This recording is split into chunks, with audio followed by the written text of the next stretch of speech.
નમસ્તે વિદ્યાર્થી મિત્રો, આજે આપણે નવું યુનિટ ચાલુ કરીએ છીએ.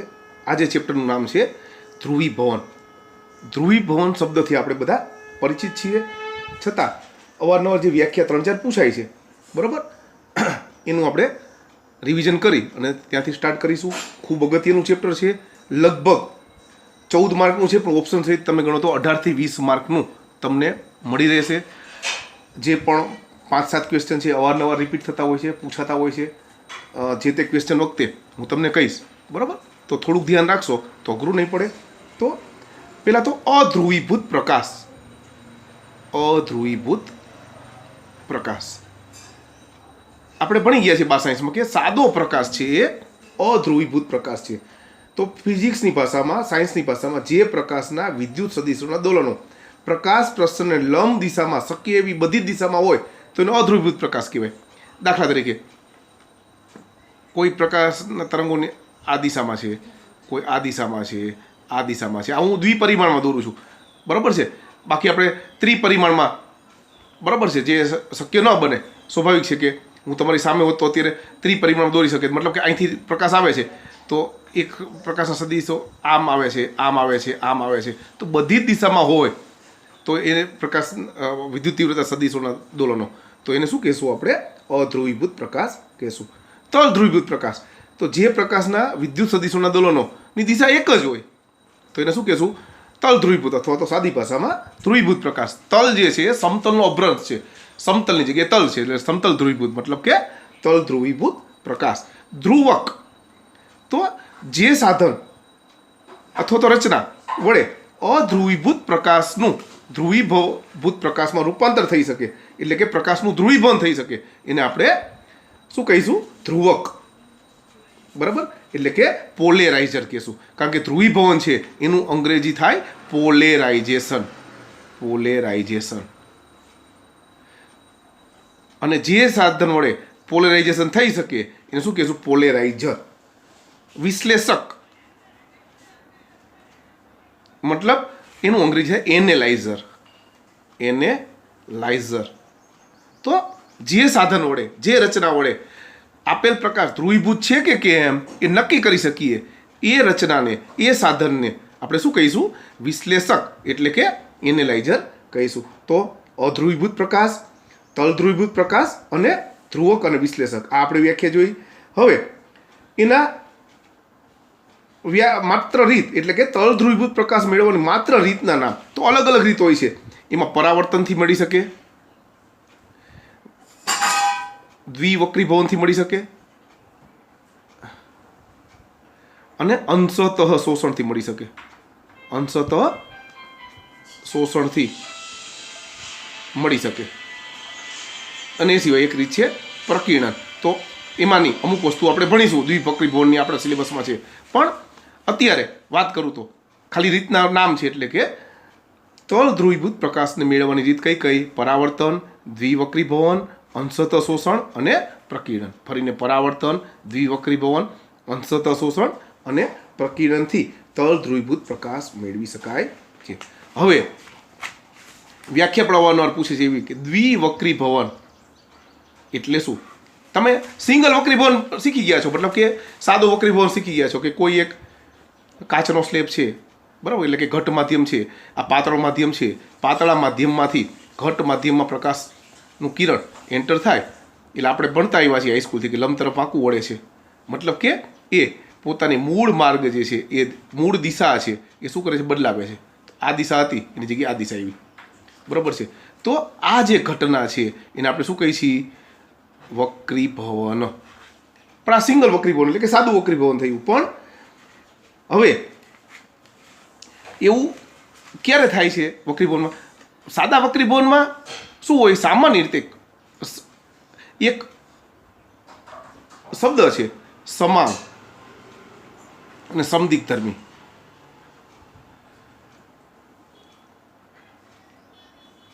દિક એટલે દિશા. તો સમાંગ એટલે કે જે માધ્યમમાં પ્રકાશના કિરણોના વેગની દિશા દરેક દિશામાં સમાન અને સરખી હોય એને શું કહેવાય? સમદિગ્ધર્મી. મતલબ કે દરેક દિશામાં એનો વેગ કેવો હોય? સમાન. પણ અમુક ટુર્મેલિન, ક્વાર્ટઝ આવા અમુક પદાર્થો જે છે અને માઇકા કે જેનો વેગ એમાંથી પ્રકાશ પસાર કરો, ટુર્મેલિન, ક્વાર્ટઝ, માઇકા, તો આ બધામાંથી જ્યારે પ્રકાશને આપણે કિરણ પસાર કરીએ છીએ તો જુદી જુદી દિશામાં એનો વેગ કેવો છે? અલગ અલગ. અને તેથી એક આપાત કિરણ દીઠ આપણને 2 વક્રીભૂત કિરણ મળે છે. દાખલા તરીકે આ ટુર્મેલિનની પ્લેટ હોય તો એક કિરણ મેં આપાત કર્યું તો મને આવી 2 વક્રીભૂત કિરણ મળે છે. તો એક આપાત કિરણ દીઠ 2 વક્રીભૂત કિરણ મળવાની ઘટના જે છે એને આપણે શું કહેશું? દ્વિવક્રીભવન. ખાસ યાદ રાખીશું આપણે, આખા ચેપ્ટરનું થીમ જ આ છે, દ્વિવક્રીભવન ઉપર જ છે. તો ટુર્મેલિન, ક્વાર્ટઝ, માઇકા, કેલ્સાઇટ, બરાબર, આ બધા આગળ ભણવાના છે, હું ચર્ચા નથી કરતો અત્યારે, આ ચેપ્ટર જ એનું છે. તો ટુર્મેલિન, ક્વાર્ટઝ, માઇકા, કેલ્સાઇટ જેવા સ્ફટિકો ઉપર સાદો પ્રકાશ આપાત થાય ત્યારે એક આપાત કિરણ દીઠ 2 વક્રીભૂત કિરણ મળવાની ઘટનાને દ્વિવક્રીભવન કહે છે. હવે એમાં આ વ્યાખ્યા પડાવવાનો અર્થ પૂછાય છે એવો જ એક પ્રશ્ન છે. કેલ્સાઇટ સ્ફટિક વિશે નોંધ લખો. 100% પૂછાય છે કેલ્સાઇટ સ્ફટિક વિશે. તો નિકોલ પ્રિઝમ છે, કેલ્સાઇટ સ્ફટિક છે, આવા 3-4 ક્વેશ્ચન છે એ 100% ઇન્ટરનલ ને એક્સટર્નલમાં દર વર્ષે પૂછાય છે. તો કેલ્સાઇટ સ્ફટિક જે છે એના વિશે નોંધ લખવાની છે. તો આઇસલેન્ડ સ્પાર નામનો કેલ્સાઇટ સ્ફટિક વિસ્તૃત પ્રમાણમાં મળી આવે છે. એટલે કે આઇસલેન્ડ નામનો જે વિસ્તાર છે એમાં કેલ્સાઇટ સ્ફટિક ખૂબ જ ઓલા મળે છે. તેથી એને આઇસલેન્ડ સ્પાર પણ કહેવાય છે. ક્યારેક ઓલી રીતે પૂછાય તો ખ્યાલ આપણને આવે કે આઇસલેન્ડ સ્પાર જે છે એ આઇસલેન્ડ નામના વિસ્તારમાંથી કેલ્સાઇટ મળતો હોવાથી કેલ્સાઇટને ઘણીવાર આઇસલેન્ડ સ્પાર પણ કહેવાય છે. તેનું રાસાયણિક સંયોજન કેલ્શિયમ કાર્બોનેટ છે, CaCO3. બરાબર, તમે કેમિસ્ટ્રી ભણો છો, કેલ્શિયમ કાર્બોનેટ. તો એક માર્કમાં એ પણ યાદ રાખીશું કે રાસાયણિક સંયોજન કેલ્સાઇટનું કયું છે? Calcium carbonate. હવે એની રચના, તો કુદરતમાં મળી આવતા કેલ્સાઇટ સ્ફટિકનું સ્વરૂપ રોમ હોવાથી એને રોમ આકારમાં સરળતાથી તોડી શકાય. રોમ એટલે કે આ ટાઈપનો એક આકાર થશે, બરોબર છે. આ ટાઈપનો આકાર જે છે એમાં સરળતાથી આપણે એને તોડી શકીએ છીએ. હવે આ સ્ફટિકની દરેક બાજુ સમાંતર બાજુ ચતુષ્કોણ છે. આની આ રીતે દરેક બાજુ કેવી છે? સમાંતર બાજુ ચતુષ્કોણ છે. હવે અહીંયા સામ સામેના 2 ગુરુકોણ અને 2 લઘુકોણ હોય છે. અને જે લઘુકોણ હોય છે એનો એંગલ આપણે આ યાદ રાખવાનો 78 ડિગ્રી અને 5 મિનિટનો, અને ગુરુકોણ હોય છે એ 101 અંશ અને 55 મિનિટ હોય છે. આપણને ખબર છે બેનો સરવાળો કેટલો થવો જોઈએ? 180. તો લઘુકોણનો એંગલ કેટલો થશે? કેટલો છે? 78 અને 5 મિનિટ.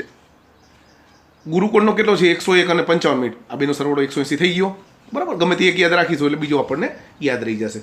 હવે એક આકૃતિ દોરીએ તો આકૃતિમાં સામ સામેના 2 ઘનકોણ આપણે સ્લેબ દોરી અને દોરીશું. પહેલાં તો કઈ રીતે દોરું છું ધ્યાન રાખજો, કારણ કે હું જ્યારે મટીરિયલ મૂકીશ ત્યારે તો એ ડાયરેક્ટ આપણે રચના એમાં દોરેલી હશે. તો પહેલાં સાદો જે સ્લેબ છે એ ટાઈપનો દોરી લેવાનો, બરાબર છે. હવે ત્રિપરિમાણમાં આપણે સ્લેબ દોરવો છે, બરાબર, કેલ્સાઇટ સ્ફટિક. એટલે આ જે છે આ ત્રિપરિમાણમાં દોરી નાખ્યું, બરાબર. અહીંયા હું એ નામ આપું છું. આ જે છે તમે સમજી શકો, આ પાછળની બાજુ છે અને આ જે છે આગળની બાજુ. તો આગળની બાજુનો નીચેનો ભાગ, પાછળની બાજુનો ઉપરનો ભાગ, એટલે કે ઉપરની કોર્નર ને આગળની બાજુની નીચેની કોર્નર, બરાબર છે. આ બંનેને હું આ રીતે જોડી દઉં છું. આ બંને જે ઘનકોણ છે, બરાબર છે. તો આ A અને C આ બંને કેવા બને છે? ઘનકોણ બને છે. અને અહીંયા આગળ હવે આ ઉપરનો ભાગ થયો આ સ્લેબનો, બરાબર. આને હું AB કહું છું. એ જ રીતે નીચેનો ભાગ છે આ સ્લેબનો, આ નીચેનો ભાગ. દાખલા તરીકે આ સ્લેબ છે આખો. તો આ સ્લેબનો આ ઉપરનો ભાગ આમ. એ જ રીતે આ સ્લેબ છે આ નીચેનો ભાગ, બરાબર. તો આ સ્લેબનો ઉપરનો ભાગ અને આ નીચેના ભાગની બાજુ, એની 2 આ પેરેલલ બાજુ આપણે દોરેલી છે. હવે અહીંયા આગળ આ જે છે દગ અક્ષ, તમે ભણી ગયા છો 12 સાયન્સમાં, આ દગ અક્ષ અને મુખ્ય સમતલ, આ બંનેની વ્યાખ્યા આપણને અવારનવાર પૂછે છે. તો આ પ્રશ્ન પણ આપણે લખવાની છે કે આ સ્ફટિકમાં એક દિશા એવી હોય કે જે દિશામાં તમે પ્રકાશને આપાત કરો તો એનું વક્રીભવન થતું નથી, સીધે સીધું ચાલ્યું જાય, એ દિશાને દગ અક્ષ કહેવાય. બરોબર છે. તો શું કામ નથી થતું કે એ દિશા એવી છે કે જેમાં પ્રકાશનો વેગ એક જ સરખો હોય. દાખલા તરીકે અહીંયા આગળ આ દિશા એવી છે, આ દિશા વિકર્ણવાળી જે દિશા છે, તો આ દિશામાં હું પ્રકાશને આપાત કરીશ તો અહીંથી હું પ્રકાશનું કિરણ એન્ટર કરીશ તો સીધે સીધું આ બાજુ એમાંથી બહાર આવશે. આ દિશા ધ્યાન રાખજો. તો આ દિશા છે એ જ દિશા આ કહેવાય, એ જ દિશા આ કહેવાય, એ જ દિશા આ કહેવાય. એને પેરેલલ જે હોય, દાખલા તરીકે ફોર એક્ઝામ્પલ ઉત્તર દિશા છે તો બધી જ કઈ કહેવાય? ઉત્તર દિશા.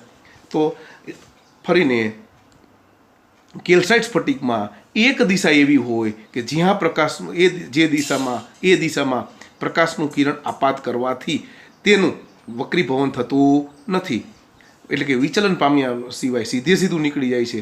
એવી દિશાને શું કહેશું?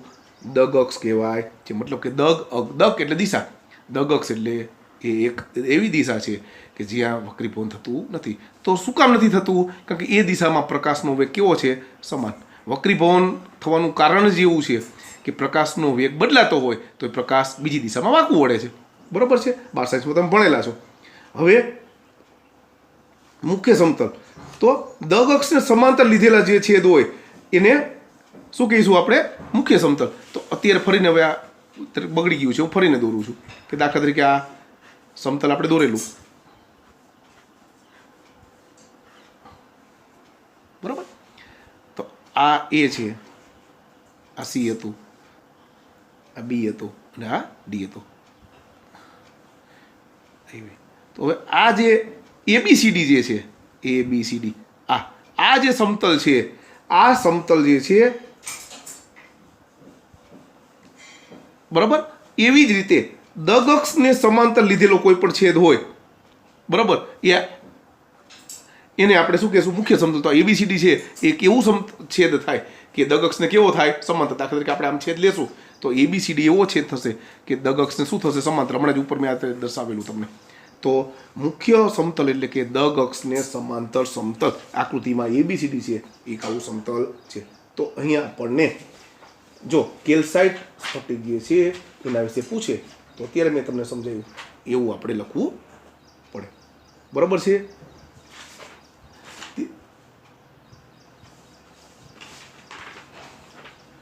તો પહેલાં તો આપણે જે અત્યારે જોયું, બરાબર, એનું મટીરિયલમાં મેં લખેલું છે એ પ્રમાણે ફરીને રિવિઝન. અધ્રુવીભૂત પ્રકાશ એટલે શું? તો અધ્રુવીભૂત પ્રકાશ જે પ્રકાશમાં વિદ્યુત સદિશોના દોલોનો પ્રકાશ પ્રસરણને લંબ દિશામાં શક્ય એવી બધી દિશામાં થાય શું કહેશું આપણે? અધ્રુવીભૂત પ્રકાશ. તલધ્રુવીભૂત પ્રકાશ જે પ્રકાશમાં વિદ્યુત સદિશોના દોલોનો લંબ સમતલમાં એક જ દિશામાં થાય એને શું કહેશું? તલધ્રુવીભૂત પ્રકાશ. ધ્રુવક જે રચના વડે પ્રકાશનું ધ્રુવીભવન થઈ શકે તેને આપણે ધ્રુવક કહીએ. વિશ્લેષક જે રચના વડે પ્રકાશ ધ્રુવીભૂત છે કે નહીં એ જાણી શકાય એને વિશ્લેષક એટલે કે અંગ્રેજીમાં શું કહેશું આપણે? એનેલાઇઝર કહીએ છીએ. તલધ્રુવીભૂત પ્રકાશ મેળવવાની રીતુના માત્ર નામ પૂછે તો પરાવર્તન, દ્વિવક્રીભવન, અંશતઃ શોષણ અને પ્રકીર્ણનની રીત. દ્વિવક્રીભવન એટલે શું? તો એ પણ મેં તમને કહ્યું કે એક આપાત કિરણ દીઠ 2 વક્રીભૂત કિરણ મળે તો એને શું કહેશું આપણે? દ્વિવક્રીભવન કહેવાય. કેલ્સાઇટ સ્ફટિક વિશે ટૂંક નોંધ પૂછે, બરાબર. તો આઇસલેન્ડમાં કેલ્સાઇટ સ્ફટિક વિસ્તૃત પ્રમાણમાં મળી આવે છે તેથી એને આઇસલેન્ડ સ્પાર પણ કહેવાય છે. તેનું રાસાયણિક સંયોજન CaCO3 એટલે કે કેલ્શિયમ કાર્બોનેટ છે. ત્યારબાદ એની રચના વિશે આપણે જોયું કે રોમ્બ આકારમાં સહેલાઈથી તોડી શકાય છે એવી વાત કરેલી. ત્યારબાદ બરાબર 2 ખૂણા લઘુકોણ અને 2 ખૂણા ગુરુકોણ. 2 લઘુકોણ કોણ છે એ 78 અંશ અને 5 મિનિટના અને ગુરુકોણ છે 101 અંશ અને 55 મિનિટના. આ એક કરતાં વધારે વાર દોરીને મેં તમને સમજાવેલું છે. તો આ દગ અક્ષ છે અત્યારે અહીંયા AC દિશા. આ ABCD છે એ દગ અક્ષને સમાંતર એવું સમતલ છે એટલે કે મુખ્ય સમતલ થશે અને AC દિશા એ દગ અક્ષ થશે, બરાબર. આ ત્રિપરિમાણમાં છે, દ્વિપરિમાણમાં દર્શાવેલું છે. બંને એક અને માત્ર એક છે. તો આટલી વસ્તુ તમારે આમાં લખવી પડે. ત્યારબાદ છે દ્વિવક્રીભવનમાં મળતા કિરણોના ગુણધર્મ વિશે નોંધ લખો. બરાબર છે, એ પણ એક્સટર્નલમાં ઘણીવાર પૂછાય છે. તો કેલ્સાઇટ સ્ફટિકમાંથી થતા દ્વિવક્રીભવનને કારણે બંને કિરણો નીચે પ્રમાણે ગુણધર્મ ધરાવે છે. મતલબ કે દ્વિવક્રીભવનમાં જે ગુણધર્મો છે ઘણા અસંખ્ય છે. મારે સામાન્ય રીતે 3 ગુણધર્મ. તો ક્યાં? તો પહેલો ગુણધર્મ, બંને કિરણોમાંથી એક કિરણ વક્રીભવનના સામાન્ય નિયમને અનુસરે છે. તેથી તેને સામાન્ય કિરણ, અંગ્રેજીમાં જેને ઓર્ડિનરી રે, ઓર્ડિનરી એટલે કે સામાન્ય, રે એટલે કે કિરણ, તેથી એને ઓ કિરણ પણ કહેવાય. જીરો નથી, ધ્યાન રાખજો. ઓ કિરણ છે એટલે કે ઓર્ડિનરી કિરણ. તો ફરીને દ્વિવક્રીભવનમાંથી આપણને કેટલા કિરણો મળે છે? 2. તો આ જે 2 કિરણો મળે છે તેમાંનું એક કિરણ જે છે એ વક્રીભવનના સામાન્ય નિયમ જે છે એને અનુસરે છે અને બીજું અનુસરતું નથી. તો જે સામાન્ય કિરણ, સામાન્ય નિયમને અનુસરે એને ઓર્ડિનરી એટલે કે સામાન્ય કિરણ. તો એને સામાન્ય કિરણ એટલે કે ઓર્ડિનરી ઓ કિરણ કહેવાય. અને ન અનુસરે તો એને અસામાન્ય કિરણ એટલે કે એક્સ્ટ્રા ઓર્ડિનરી. તો એક્સ્ટ્રાનો ઈ, તો એને શું કહેશું આપણે? ઈ કિરણ કહેવાય છે. ફરીને દ્વિવક્રીભવનના 2 કિરણો, એમાંનું એક કિરણ છે સામાન્ય નિયમને અનુસરે એટલે એને ઓ કિરણ કહેવાય. બીજું નથી અનુસરતું એટલે એને એક્સ્ટ્રા ઓર્ડિનરી મતલબ કે ઈ કિરણ કહેવાય છે. તો એને ચકાસવું હોય તો કઈ રીતે ચકાસાય? તો એને એ રીતે ચકાસવાનું કે અહીંયા એક કાગળનું ટપકું કરો, કાગળ ઉપર સહીનું ટપકું કરીએ આપણે, એના ઉપર એક સ્લેબ મૂકીએ કેલ્સાઇટનો કે જેનાથી દ્વિવક્રીભવન થાય છે. તો હવે આપણને એક ટપકા દીઠ અહીંયા આપણને 2 ટપકા દેખાશે. ઉપરથી તમે આમ જુઓ તો કાગળ ઉપર એક ટપકું કરેલું, એના ઉપર આવો સ્લેબ મૂકેલો આપણે, તો સ્લેબની ઉપરથી લંબ રૂપે જોતા એક કિરણ દીઠ, એક ટપકા દીઠ આપણને કેટલા મળે છે? 2.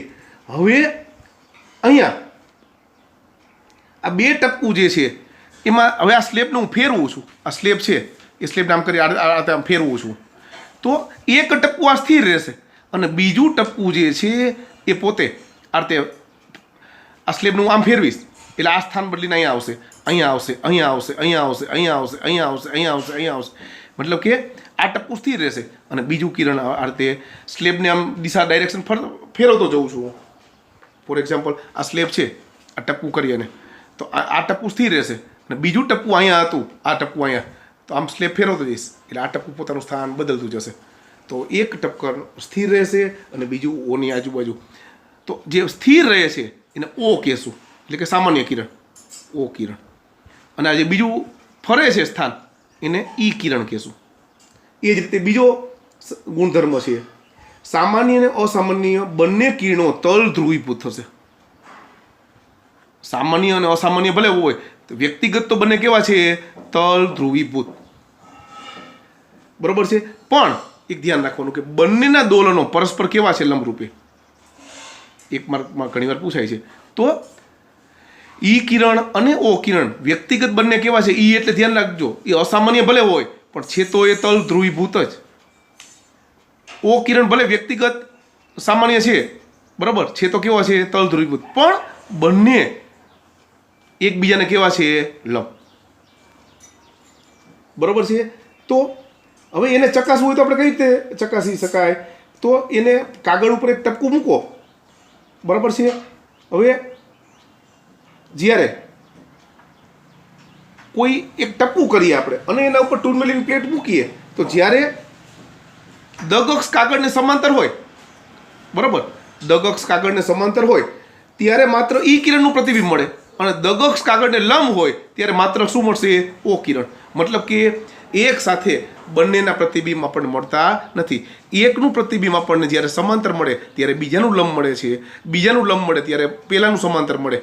કારણ કે લંબ રૂપે વસ્તુ આવતી હોય એ તો આપણે જોઈ નથી શકવાના, સમાંતર જ જોઈ શકીએ છીએ.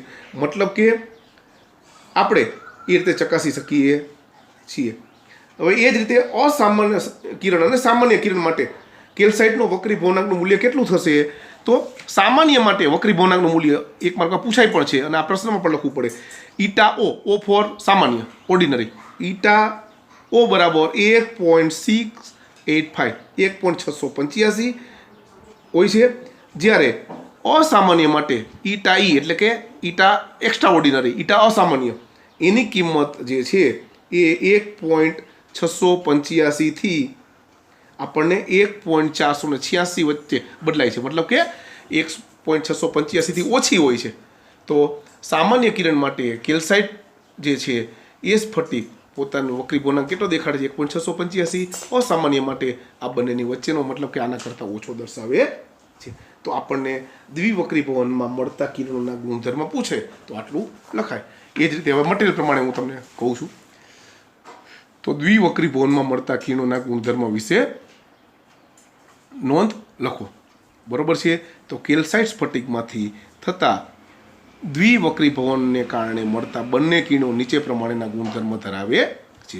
બંને કિરણોમાંથી એક વક્રી ભવનના સામાન્ય નિયમને અનુસરે છે, તેથી તેને સામાન્ય કિરણ એટલે કે ઓર્ડિનરી કિરણ એટલે કે ઓ કિરણ કહેવામાં આવે છે. જ્યારે બીજું કિરણ સામાન્ય નિયમોને અનુસરતું નથી, તેથી તેને અસામાન્ય કિરણ એટલે કે એક્સ્ટ્રા ઓર્ડિનરી રેઝ એટલે કે ઈ કિરણ કહેવામાં આવે છે. આ ગુણધર્મ ચકાસવા માટે એક કાગળ પર શાહીથી ટપકું કર્યા બાદ તેના પર સ્ફટિક મૂકવામાં આવતા સ્ફટિકમાંથી જોતા 2 ટપકા જોવા મળે છે. હવે સ્ફટિકને ફેરવીએ, હમણાં જ મેં તમને કીધું પરિભ્રમણ આપીએ મતલબ, તો એક ટપકું એ જ જગ્યાએ રહે છે, જ્યારે બીજું ટપકું ઓની આસપાસ આજુબાજુ જે છે એ ભ્રમણ કરે છે એટલે કે ફરે છે. બીજો ગુણધર્મ સામાન્ય અને અસામાન્ય બંને કિરણો કેવા છે? તલ ધ્રુવીભૂત છે. જો આપણે દગક્ષ ને કાગળને સમાંતર હોય ત્યારે માત્ર ઈ કિરણનું પ્રતિબિંબ જોવા મળે, અને દગક્ષ કાગળને લંબ હોય એવી દિશામાં જોતા હોય તો માત્ર ઓ કિરણનું પ્રતિબિંબ જોવા મળે. ત્રીજો ગુણધર્મ સામાન્ય કિરણ માટે કેલ્સાઇટના વક્રી ભવનાંકનું મૂલ્ય ઈટા ઓ બરાબર 1.685 છે. અસામાન્ય માટે એ કિરણ મૂલ્ય છે 1.685 થી 1.486 વચ્ચે બદલાય છે. તો આપણને પૂછે દ્વિવક્રી ભવનમાં મળતા કિરણોના ગુણધર્મો વિશે, તો આપણે આ રીતે લખવાનું છે. ત્યારબાદ એક માર્કમાં ઘણીવાર પૂછાય છે, બરાબર, અવારનવાર પૂછાય છે કે ઋણ સ્ફટિક અને ધન સ્ફટિક એટલે શું? બરાબર. તો ઋણ સ્ફટિક જે સ્ફટિકમાં સામાન્ય કિરણનો વેગ એટલે વીઓ ઓ ફોર ઓર્ડિનરી અસામાન્ય કરતાં ઓછો હોય, બરાબર. તો જો વીઓ ઓછો છે, ધ્યાન રાખજો, આ વીઈ છે, અસામાન્ય વધારે છે, ટૂંકમાં અસામાન્ય વધારે હોય અને સામાન્ય ઓછો હોય, અથવા ઈટા ઈ લેસ ધેન ઈટા ઓ, તેવા સ્ફટિકને ઋણ સ્ફટિક કહેવાય. જો આ બે ઉલટું છે, બેમાંથી એક જ યાદ રાખવાનું, નહીંતર ભૂલ પડે. આપણને ખબર છે કે ઈટા જે છે, તમે હાઈસ્કૂલથી ભણતા એવા છો 12 સાયન્સથી, કે ઈટા ચલે છે 1/v, વી વધારે એનો ઈટા ઓછો, બરાબર છે. તો હું એમ કહું કે વીઈ ગ્રેટર ધેન વીઓ, તો શું થશે? ઈટા ઈ લેસ ધેન ઈટા ઓ. બેમાંથી એક યાદ રાખવાનું, બંને યાદ રાખવા જશો તો આપણે ભૂલ પડશે, બરાબર. તો સામાન્ય કિરણનો વેગ ઓછો હોય તો એને ઋણ સ્ફટિક કહેવાય. એ જ રીતે જો સામાન્ય કિરણનો વેગ વધારે હોય અસામાન્ય કરતા, વેગ વધારે છે અસામાન્ય કરતા, તો એને ધન સ્ફટિક કહેવાય. અને ઈટાના સંદર્ભમાં લખીએ તો ઈટા ઈ આમાં અર્ધે આવશે, ઈટા ઓ, બરોબર છે. તો ધન સ્ફટિક એમાં સામાન્ય કિરણનો વેગ વધારે, ઋણ સ્ફટિક એમાં સામાન્ય કિરણનો વેગ ઓછો. કોના કરતાં? અસામાન્ય કિરણની વાત છે. તો આમાંથી તમે જોઈ શકો છો કે આપણને 4 MCQ પૂછી શકે. દાખલા તરીકે MCQ પૂછે છે ભવિષ્યમાં, ધારો કે આ તો બરાબર જ છે, કોઈ કારણસર, દાખલા તરીકે ગયા વર્ષની જેમ યુનિવર્સિટી નિર્ણય લે છે તો MCQ અને આમાં અસંખ્ય પૂછી શકે. આપણને કોઈ એમ કે કોઈ એક પદાર્થનો સામાન્ય કિરણ માટે વેગ 1.4 છે, અસામાન્ય કિરણ માટે વેગ 1.45 છે, તો આ ધન સ્ફટિક થશે કે ઋણ? અસામાન્ય માટે સામાન્ય કરતાં વધારે છે વેગ, તો અસામાન્ય માટે વેગ વધારે હોય તો શું થશે? ઋણ સ્ફટિક. એ જ રીતે વક્રી ભવનાંક માટે પૂછે તો આવું અસંખ્ય આપણને આમાંથી ક્વેશ્ચન મળી શકે. પણ મેં કીધું એમ આપણે જો ડિસ્ક્રિપ્ટિવ એક્ઝામ હોય આ રીતે રેગ્યુલર, તો આ બંનેમાંથી આપણને એની વ્યાખ્યા મળે, પૂછે છે ઋણ સ્ફટિક કોને કહેવાય અને ધન સ્ફટિક કોને કહેવાય. તો આ રીતે આપણે બંને લખી શકીએ. વીઈ ગ્રેટર ધેન વીઓ હોય એટલે કે વીઓ લેસ ધેન વીઈ હોય તો એને ઋણ સ્ફટિક કહેવાય, અને જો વીઓ ગ્રેટર ધેન વીઈ હોય એટલે કે સામાન્ય કિરણનો વેગ અસામાન્ય કરતાં વધારે હોય તો તેવા સ્ફટિકને આપણે ધન સ્ફટિક કહેવાય. અને એના આપણને ઉદાહરણ પણ મળી શકે અથવા તો દઈ શકાય. ત્યારબાદ આવે છે ખૂબ જ અગત્યનો પ્રશ્ન, એ પણ અવારનવાર પૂછાય છે ઇન્ટરનલ અને એક્સટર્નલમાં. નિકોલ પ્રિઝમ એટલે શું? લખો અથવા તો સમજાવો.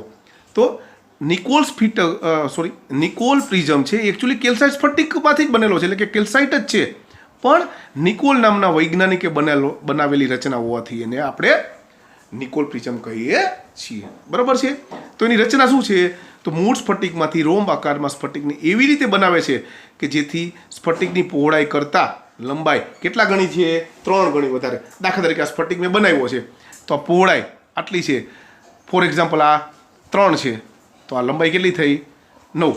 તો આ જે પહોળાઈ છે એના કરતાં લંબાઈ 3 ગણી વધારે હોય તો બરાબર છે, આને આપણે આ જે રચના છે એ નિકોલ પ્રિઝમનું મુખ્ય અંગ થયું, એટલે કે બેઝ થયો. હવે પહોળાઈ કરતાં લંબાઈ 3 ગણી વધારે હોય છે. હવે નીચેની આકૃતિમાં સ્ફટિક PQRS દર્શાવેલ છે. હવે આ સ્ફટિક આપણે અહીંયા ઊભો મૂકેલો છે આમ આ રીતે, બરાબર? આ રીતે આમ ઊભો સ્ફટિક મૂકેલો છે. હવે અહીંયા એ રીતે મૂકેલો પૃષ્ઠ આપણે એ રીતે કાપેલું છે કે જે PQQR અને RSPS વચ્ચેનો 42 અંશનો ખૂણો 68 થાય. એ રીતે આપણે એ જે સપાટી છે સરફેસ ઘસી નાખી. દાખલા તરીકે આ સરફેસ છે, હા, હવે દાખલા તરીકે આ 90 છે તો અહીંથી આપણે ધીમે ધીમે આ રીતે ભાગ ઘસાવી નાખવું, આ જે એંગલ થોડોક ઘસાઈ જશે. તો આ એંગલ હું ઘટાડી દઈશ, આને હું સેજ આમ ઘટાડી દઉં તો આ 90 અંશનો એંગલ છે, ઘટતા જેટલો આપણે કરવો હોય એટલો થઈ શકે, એની વાત છે. તો અહીંયા આગળ આ જે એંગલ છે એ જો આ ડોટેડ લાઈન વડે દર્શાવેલ છે આકૃતિ, અને આ રીતે દર્શાવેલો છે. આ જે છે એંગલ થોડોક આપણે શું કર્યો? ઘટાડી દીધો છે. તો અહીંયા એક એંગલ કેટલો થશે? 72નો, અને બીજો કેટલો થશે? 68નો. તો P'Q R' S સ્વરૂપ થશે. તો આ P'Q અને R' S સ્વરૂપ થશે, મતલબ કે આ ઘટાડી નાખ્યો મેં આ એંગલ. બરાબર છે. હવે આકૃતિ આ રેડીમેડ છે, કઈ રીતે દોરવી એ હું તમને હમણાં સમજાવું છું. અને ત્યારબાદ વચ્ચેથી ભાગ આ કાપી નાખ્યો અને પછી ફરીને એને જોડી દે છે. કઈ રીતે તમને સમજાવું? દાખલા તરીકે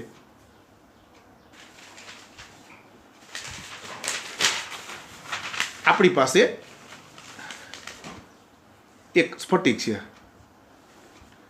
અત્યારે ઊભો સ્ફટિક દોરું છું. કઈ રીતે દોરું છું તમે થોડુંક જોઈ લેજો જેથી ભૂલ ન પડે. ત્રિપરિમાણમાં સ્વાભાવિક છે કે મારે દોરવો હોય એટલે મારે આ રીતે દોરવો પડશે. થોડીક પ્રેક્ટિસ કરો તો જો તમે ખૂબ ઝડપથી આપણે દોરી શકીએ છીએ. તો આ જે છે સ્લેબ, ઊભો સ્લેબ મેં દોર્યો છે. હવે આ જે ભાગ જે છે આ સ્ફટિક જાઓ અહીંથી આ રીતે 90ની જગ્યાએ આપણે થોડોક ઘસી નાખ્યો છે, એટલે આ ડોટેડ લાઈન વડે દર્શાવું છું. એ જ રીતે અહીંયા નીચે, બરાબર? ખૂબ પેઇન્ટિંગ કરવાની જરૂર નથી. હવે આ જે ભાગ છે આની આ કોર્નર અને આની આ કોર્નર, તો આની આ કોર્નર, બરાબર, એ અહીંથી આમ ઊભો આમ કાપું છું, એટલે કે આને આમ આને આમ, બરાબર? એટલે આ જે ભાગ છે એ ક્રોસમાં જે છે, દાખલા તરીકે આ ભાગ છે, બરાબર, આ ભાગનું આમ ક્રોસમાં આમ કાપું છું. આ જે ઊભો ભાગ હતો એને આમ ક્રોસમાં કાપી નાખું છું. તો આ જે ભાગ છે એને ક્રોસમાં કટિંગ કર્યું, એટલે છાંયા વડે. હવે આ કટિંગ કરી બે ભાગ કરી અને વચ્ચે એક આ રીતે ગુંદ લગાડી દઉં છું. કેનેડા બાલ્ઝમ જે છે મટીરિયલ, એ શું કામ હમણાં આગળ આવશે. કેનેડા બાલ્ઝમ જબલાનો બોલાય તો કેનેડા બાલ્ઝમ નામના મટીરિયલથી, એટલે કે ફેવિકોલથી હું લગાડી અને ફરીને બે ભાગ જોડી દઉં છું. તો હવે દેખાવમાં તો એમ જ થઈ ગયો. તો ફરીને આપણી પાસે આ એક સ્ફટિક છે,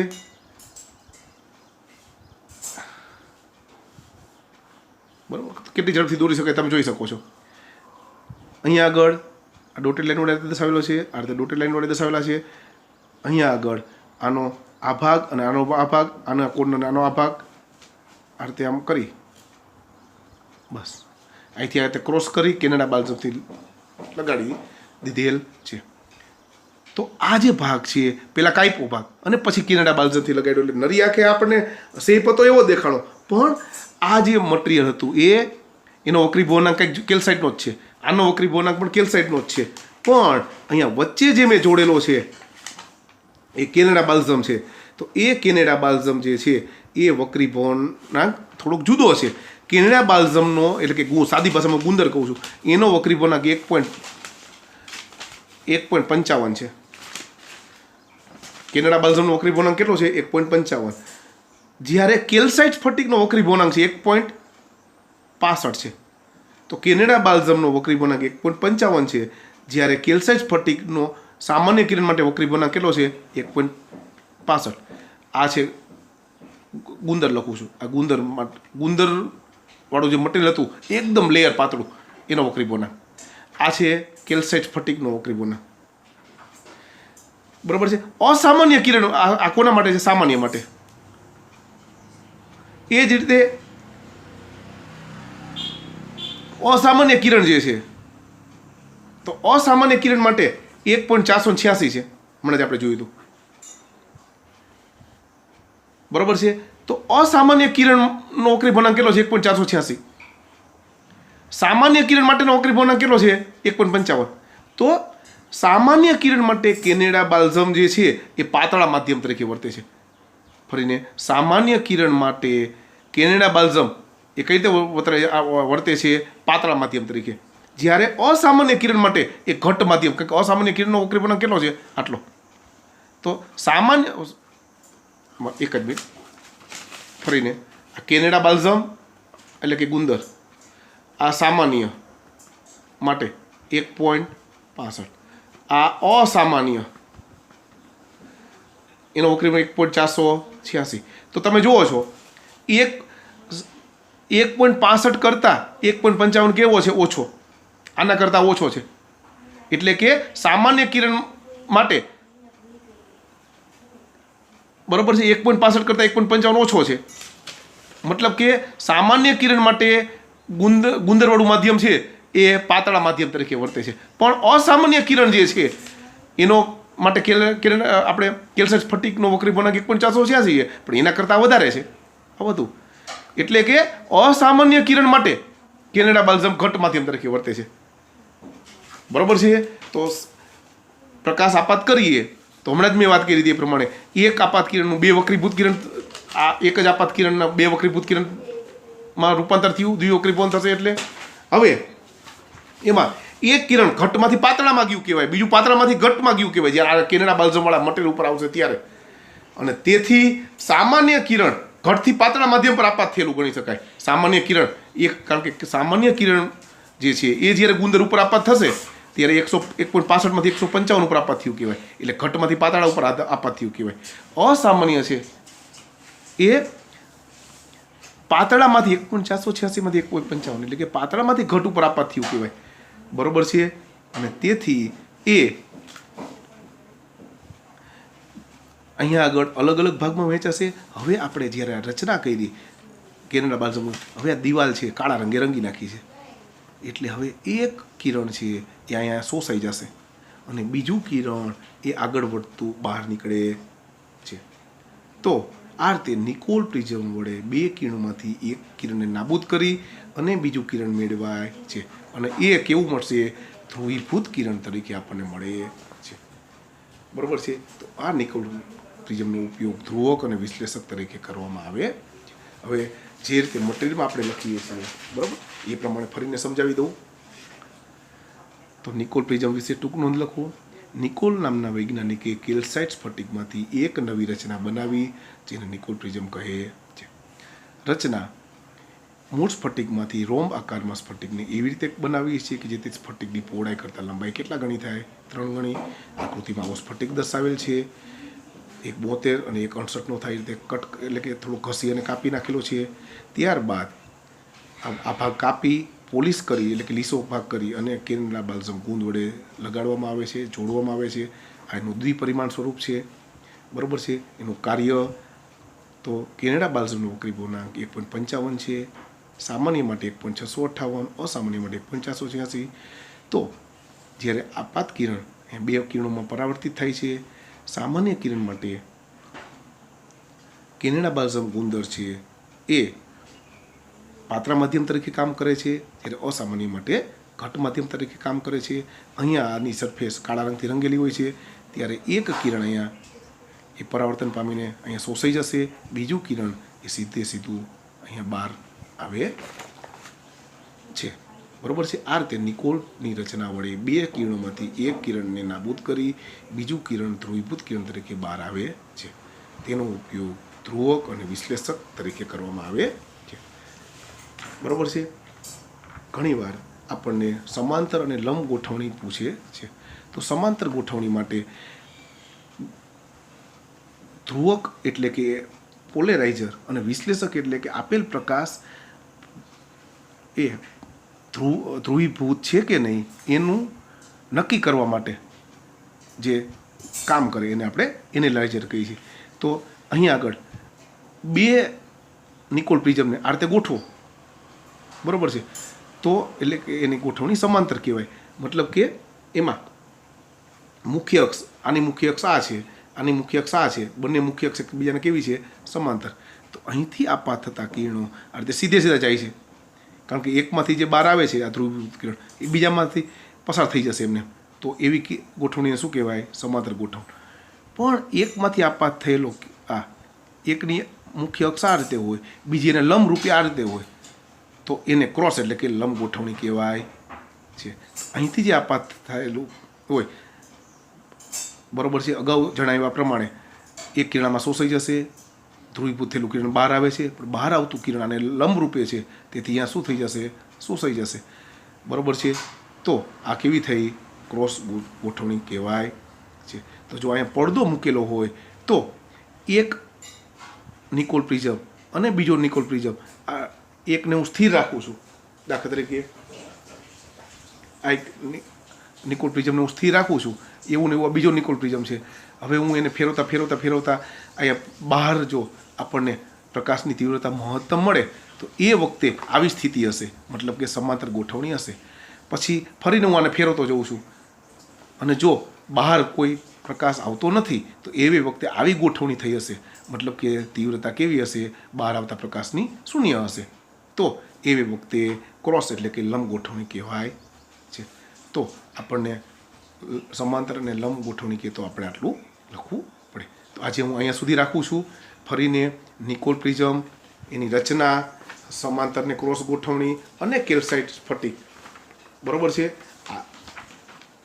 ત્યારબાદ ઋણ સ્ફટિક અને ધન સ્ફટિક, દ્વિવક્રી ભવનમાં મળતા કિરણોના ગુણધર્મો, આટલી વસ્તુ આપણે જોઈ અને અમુક વ્યાખ્યા જોઈ. તો આટલી વસ્તુ આપણે કરી નાખશું, બરોબર છે. તો અહીંયા સુધી રાખું છું.